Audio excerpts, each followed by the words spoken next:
जिले इंतजामिया मिलाद के जुलूसों में रुकावट बन रही है। शहर की सड़कें और स्ट्रीट लाइट से महरूम कचरे और गंदगी के ढेर लगे हुए हैं। जमीयत उलमा इस्लाम नूरानी ग्रुप की किला चौक पर प्रेस कॉन्फ्रेंस। जमीयत उलमा इस्लाम नूरानी के रहनुमा डॉक्टर यूनुस दानिश, नाजिम अली पीर, सैयद अब्दुल गनी शाह, मोहम्मद रिजवान, हाफिज अशफाक, उमर फारूक, अब्दुल रऊफ आलमानी ने किला चौक पर प्रेस कॉन्फ्रेंस करते हुए कहा कि इंतजामिया की नाअहली के बायस मिलाद उन नबी के जुलूसों की गुजरगाहों पर कचरे और गंदगी के ढेर लगे हुए हैं। सड़कें टूट फूट का शिकार हैं।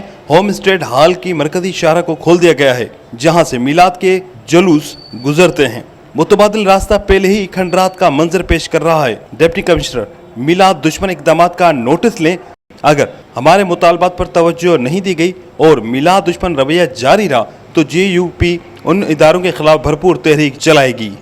सबसे बड़ी रुकावट बनी हुई है मिलाद के जुलूस की मरकजी शाहराहें इस वक्त तबाही और बर्बादी का मंजर पेश कर रही हैं।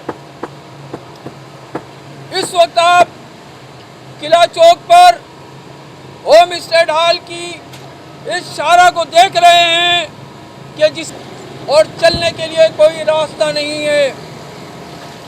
नालों के किनारे तोड़ दिए गए हैं, स्ट्रीट लाइट से महरूम हैं। हम हुकूमत को मुतनब्बे करते हैं कि मिलादुन नबी सल्लल्लाहु अलैहि वसल्लम की राह में आयल किसी रुकावट को बर्दाश्त नहीं करेंगे।